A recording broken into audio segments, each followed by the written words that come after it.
example 5 looks like this. Copy it with a statement and reason table in your books, please. Okay, what do we see? I'm going in alphabetical order. I see 2 parallel lines, BD and AE. So I mustn't forget the parallel lines. And what am I always thinking of? Fun angles. Okay, the next thing I see is I've got a triangle. Okay, cool.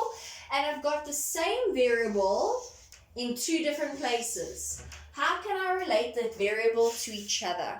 I wonder if you can see it. There's in Z. What do I know about alternating angles? That these 2 angles are equal to one another. So that's what my equation is going to be. This angle is equal to that angle. 5x minus 20 equals x plus 20. Why can I say this? Because I saw a Z, and my acceptable reason is alternating angles BD is parallel to AE.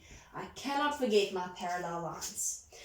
Solving for x, I take the x over and it becomes minus x.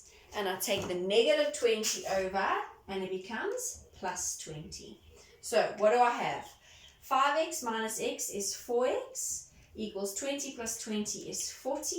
How do I solve for x? Divide both sides by 4, not by x, sorry. And x is equal to 10. Great. So if I wanted to know how big these angles are, I would say 10 plus 20, which is 30. I don't even have to substitute it in here because I already know that these are equal. If you did substitute it in, I promise you now, 5 times 10 is 50, and 50 minus 20 would also give me 30.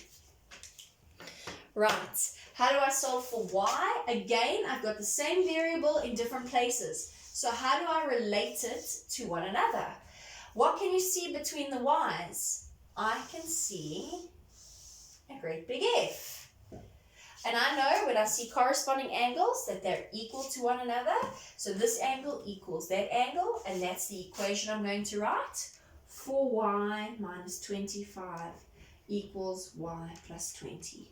What is my reason? Why can I say this? Because I saw an F, and my accepted reason is corresponding angles BD is parallel to AE. Solving for y, I take the y over, and it becomes negative y, and I take the negative 25 over, and it becomes positive 25. Okay, 4y minus y is 3y, 20 plus 25 is 45. How do I solve for y? I divide both sides by 3, and then I can say that y is equal to 45 divided by 3, which is 15. Y is 15 degrees. So if I had to substitute it in here, for instance, I'm going to substitute it in there because that's the easier one. I'm just going to have 15 plus 20, which is 35. And I can assure you, if you substitute 15 in there, you would also get 35. And that is my last example for today. You're now going to do exercise 4. Remember, these are the grade 9 examples that you should be focusing on. Monday, Tuesday, and Wednesday classes was all revision and a little bit more difficult than grade 8, but your combination questions should be the ones you focus on.